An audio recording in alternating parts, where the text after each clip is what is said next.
Olá, meu nome é Daiane Kelly Lopes de Almeida, sou aluna do curso de Tecnologia de Alimentos e vou apresentar o meu projeto de iniciação científica intitulado Estudo do Potencial de Produção de Exopolissacarídeo Bacteriano, e o título do plano foi a Avaliação da Produção de Exopolissacarídeo por cepas de Lactobacillus spp, sob a orientação da professora doutora Aissa Roberta Cardarelli.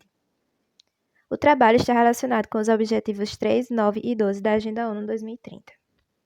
As bactérias ácido-láticas são micro-organismos conhecidos como seguros para uso em alimentos, e eles produzem diversas substâncias que podem contribuir para a saúde, e dentre elas estão os exopolissacarídeos. Os EPS são carboidratos que estão associados à superfície celular na forma de cápsula ou secretados no meio de cultivo sob a forma de limo, e eles possuem diversas aplicações na indústria alimentícia. E várias condições de multiplicação, como por exemplo a variação no meio de cultivo, geram uma ampla diversidade de estrutura de EPS, que podem ter potencial utilização nos alimentos. Nesse sentido, o objetivo geral do trabalho foi avaliar a capacidade de produção e extração de EPS por cepas de Lactobacillus spp, para posterior utilização como ingrediente funcional. E os objetivos específicos foram testar a capacidade de produção e extração de EPS em 1000 mRs com adição de diferentes açúcares, determinar o pH e contagem de células viáveis ao longo do processo fermentativo e quantificar o EPS úmido produzido pelos micro-organismos utilizados. Foram utilizadas 3 cepas de Lactobacillus plantarum, selecionadas com base em suas propriedades probióticas e tecnológicas e denominadas como B3, B7 e B13. E para o conhecimento do comportamento das cepas foi feita a curva de fermentação. Já o caldo MRS foi formulado com 2% dos açúcares lactose e sacarose, em substituição à glicose. As culturas foram inoculadas na proporção de 2% para as reativações.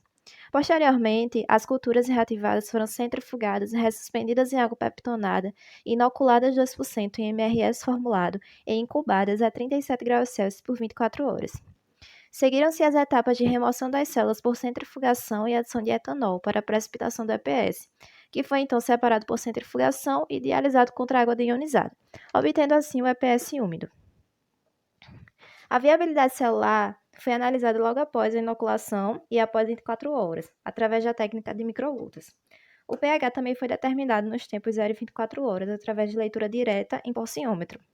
E o EPS obtido foi pesado em balança de precisão e os resultados expressos em gramas por litro. Devido ao isolamento social pela pandemia Covid-19, não foram possíveis todos os experimentos e atividades em laboratório. Os experimentos em MRS lactose foram realizados para todas as cepas, e em MRS sacarose foi realizado apenas para a cepa B3. E todos os resultados foram submetidos à nova e teste Tucker, no programa Biostat. Para a curva de crescimento, os tempos foram diferentes para cada cepa, porém houve o aumento da viabilidade de todas no tempo 24 horas.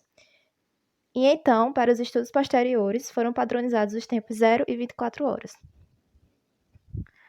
Os cultivos não foram padronizados para o início das fermentações, então foram transformados pela normatização do tempo zero como 100% para possibilitar a comparação entre os diferentes tempos para cada cepa. Para a viabilidade celular, a assimilação dos carboidratos foi semelhante entre as cepas, com um aumento após 24 horas de fermentação.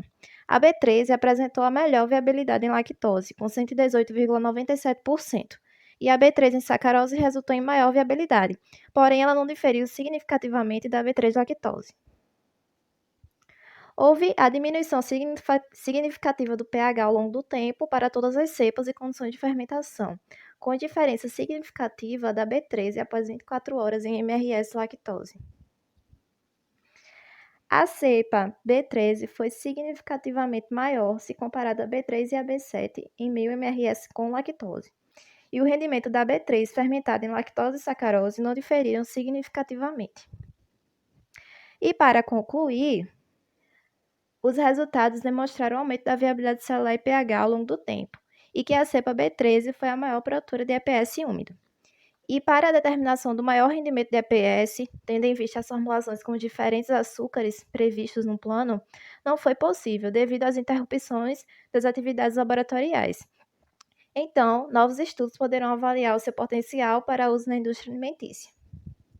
E os meus agradecimentos ao FPB, ao CTDR, à orientadora, ao colaborador, ao CNPq e à Propesc.